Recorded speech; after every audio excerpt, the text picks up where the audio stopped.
Good morning and नमस्कार दोस्तों, स्वागत है आप सभी का आपके अपने YouTube channel GK search engine पर।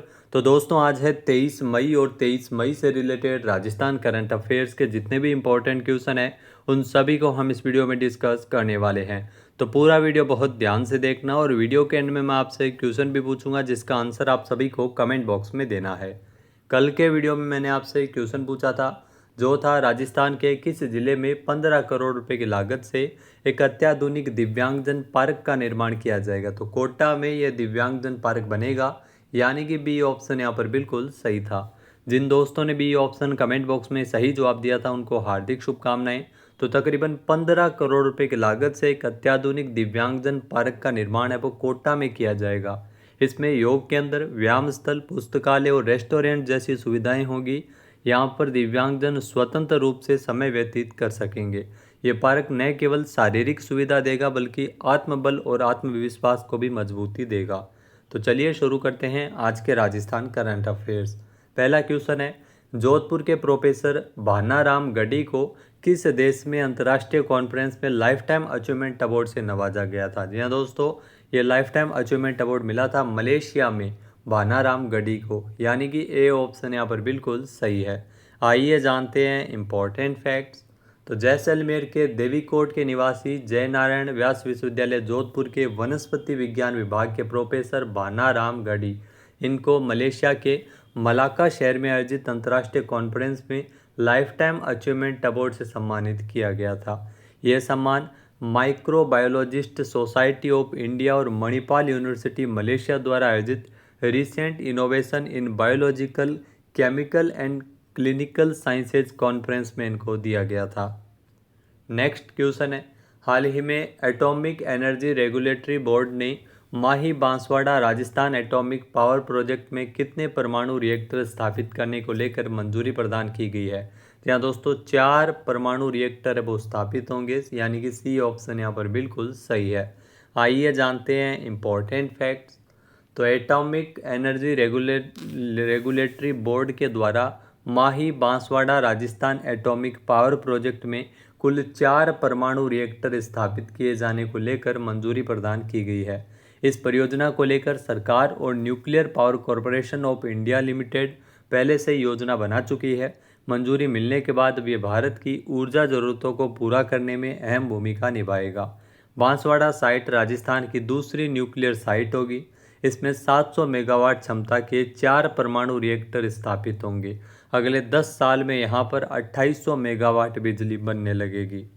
अगला क्वेश्चन है, राजस्थान में किस जिले के पर्वतारोही राकेश बिश्नोई की दुनिया की चौथी सबसे ऊंची चोटी माउंट लोहोत्से के ऊपर उतरने के बाद में उनका निधन हुआ है। जी हाँ दोस्तों, राकेश बिश्नोई, इनका संबंध है वो बीकानेर से, इनका हाल ही में निधन हुआ है, जो कि भारतीय पर्वतारोही है। इनका निधन हो गया है। ए ऑप्शन यहाँ पर बिल्कुल सही है। आइए जानते हैं इम्पोर्टेंट फैक्ट्स। तो भारतीय पर्वतारोही राकेश बिश्नोई की दुनिया की चौथी सबसे ऊंची चोटी माउंट लोहोत्से पर उतरने के बाद उनका निधन हुआ है। राजस्थान में बीकानेर के रहने वाले राकेश बिश्नोई की लोहोत्से के शिखर से उतरते समय कैंप 4 के पास येलो बैंड में उनकी मौत हुई है। 2023 में राकेश बिश्नोई ने यूरोप महाद्वीप की सबसे ऊंची चोटी पर बिना गाइड के चढ़ाई करने वाले पहले भारतीय होने का रिकॉर्ड भी बनाया था। इसके अलावा अफ्रीका महाद्वीप की सबसे ऊंची चोटी पर दुनिया का सबसे लंबा 510 फीट का तिरंगा फहराने का भी अंतर्राष्ट्रीय रिकॉर्ड राकेश बिश्नोई के नाम था। नेक्स्ट है, ग्रामीण विकास मंत्रालय की रिपोर्ट के अनुसार राजस्थान 3138 अमृत सरोवर बनाकर देश में कौन से स्थान पर रहा था। तो इसमें ध्यान रखना राजस्थान का चौथा स्थान था, यानी कि ए ऑप्शन यहाँ पर बिल्कुल सही हो जाएगा। आइए जानते हैं इम्पोर्टेंट फैक्ट्स। तो ग्रामीण विकास मंत्रालय की एक रिपोर्ट के अनुसार अमृत सरोवर योजना में राजस्थान है वो 3138 अमृत सरोवर बनाकर देश भर में चौथे स्थान पर रहा था। बांसवाड़ा, भीलवाड़ा, पाली और उदयपुर जिले इस मामले में अग्रणी रहे थे। उत्तर प्रदेश 16,630 अमृत सरोवर का निर्माण कर देश में शीर्ष स्थान पर था और राजस्थान का देश में चौथा स्थान था। ये भी आपको ध्यान में रखना है। इसके अलावा देश के जो प्रत्येक जिले में 75 अमृत सरोवर जो तालाब बनाने या उसका पुनरुद्धार करने के उद्देश्य से मिशन अमृत सरोवर अप्रैल 2022 में शुरू किया गया था। इसके तहत पूरे देश में कुल 50,000 अमृत सरोवर है वो बनाए जाने हैं। नेक्स्ट है, राजस्थान के किस जिले में खेलो India state centre of excellence centre खोला जाएगा? जहाँ दोस्तों खेलो India state centre of excellence centre है, ये राजस्थान के जयपुर में खोला जाएगा, यानी कि सी ऑप्शन यहाँ पर बिल्कुल सही है। आइए जानते हैं इम्पोर्टेंट फैक्ट्स। तो खेलो India state centre of excellence Jaipur में खोला जाएगा। जी हाँ, खेलो India state centre of excellence खोलने के लिए जो भारतीय खेल प्राधिकरण और राजस्थान राज्य खेल परिषद के मध्य एक MOU भी किया गया था, समझौता भी हुआ था। ये सेंटर जयपुर के सवाई मान सिंह स्टेडियम में स्थापित किया जाएगा और इसमें प्राथमिकता वाले खेलों जैसे एथलेटिक्स, तीरंदाजी और मुक्केबाजी पर ध्यान केंद्रित किया जाएगा। अगला क्वेश्चन है, राजस्थान में 17वां GI टैग किसे मिला है? जी हाँ दोस्तों, राजस्थान में जो 17वां GI टैग मिला है सांगरी को। जी हाँ, जो सब्जी बनाई जाती है राजस्थान में केर सांगरी की, तो सांगरी को मिला है 17वां GI टैग, यानी कि बी ऑप्शन यहाँ पर बिल्कुल सही है। आइए जानते हैं इम्पोर्टेंट फैक्ट्स। तो हरी सब्जी सांगरी को 17वां GI टैग वो मिला है। सांगरी जो कि एक खेजड़ी के पेड़ पर उगने वाली एक फली है, अब वैश्विक स्तर पर मान्यता प्राप्त हो गई है। पश्चिमी राजस्थान के बीकानेर, बाड़मेर और जैसलमेर में इसकी पैदावार सबसे ज़्यादा होती है। अब तक राजस्थान के 16 उत्पादों को GI टैग मिल चुका है। 16वां उत्पाद सोजत मेहंदी थी, जिसे 2021 में GI टैग मिला था। 17वां सांगरी को दिया गया है। GI टैग का लेबल लगने से उपभोक्ताओं को गुणवत्तापूर्ण सांगरी मिलेगी। स्वामी केशवानंद राजस्थान एग्रीकल्चर विश्वविद्यालय ने 17वें उत्पाद सांगरी को GI टैग दिलाने में अहम भूमिका निभाई थी।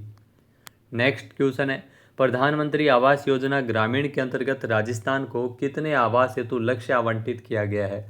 तो राजस्थान को 2,73,752 आवास हेतु लक्ष्य आवंटित किया गया है, यानी कि बी ऑप्शन यहाँ पर बिल्कुल सही है। आइए जानते हैं इम्पोर्टेंट फैक्ट्स।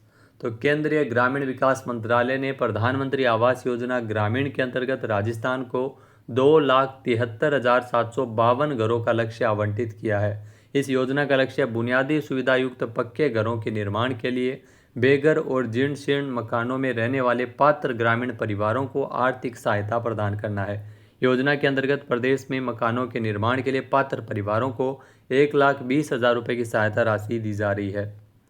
अगला क्वेश्चन है, राजस्थान के किस शहर को कर्मचारी राज्य बीमा निगम यानी ESIC कॉलेज की स्थापना के लिए चुना गया? जी हाँ दोस्तों, ESIC कॉलेज की स्थापना है वो जयपुर में की जाएगी, यानी कि बी ऑप्शन यहाँ पर बिल्कुल सही है। आइए जानते हैं इम्पोर्टेंट फैक्ट्स।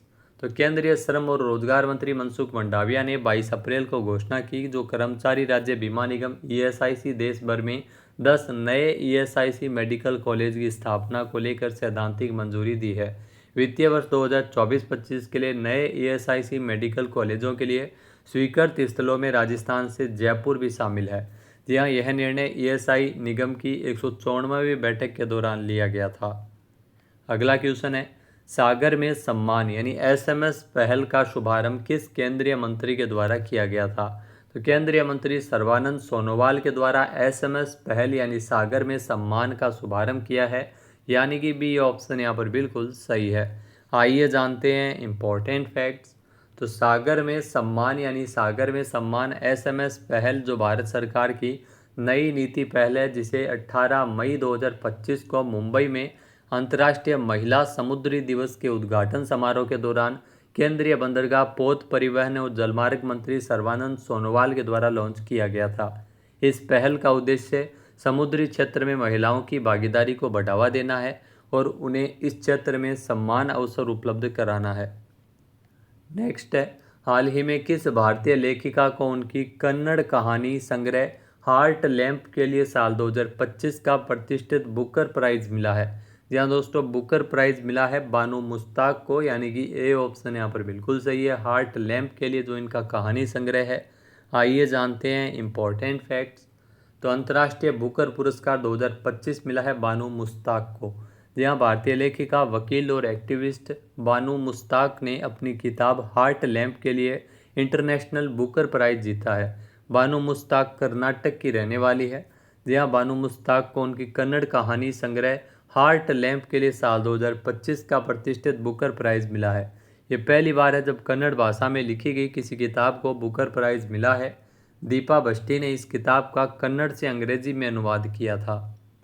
अब बात करते हैं आज के हमारे क्विज के, जिसका आंसर आप सभी को कमेंट बॉक्स में देना है। तो आज का क्विज है, ऑपरेशन सिंदूर में पुलिस और सेना के मध्य बेहतरीन तालमेल बिठाने के लिए किस जिले के एसपी सुधीर चौधरी को सेना प्रमुख से सम्मान मिला है। एक बार फिर से सुनिएगा। ऑपरेशन सिंदूर में पुलिस और सेना के मध्य बेहतरीन तालमेल बिठाने के लिए किस जिले के एसपी सुधीर चौधरी को सेना प्रमुख से सम्मान मिला है। सही आंसर आपको कमेंट बॉक्स में देना है। और अगर ये वीडियो आपको पसंद आए तो इसे आप लाइक और शेयर करना बिल्कुल ना भूलिएगा। चैनल पे नए जुड़े हो, सब्सक्राइब नहीं किया है तो अभी सब्सक्राइब बटन पर क्लिक करें। इस वीडियो की जो PDF फाइल है वो आप वीडियो के डिस्क्रिप्शन बॉक्स से डाउनलोड कर सकते हैं। क्वेश्चन आंसर आप वोट करके भी कर सकते हैं। वीडियो देखने के लिए धन्यवाद। जय हिंद, जय भारत, जय राजस्थान।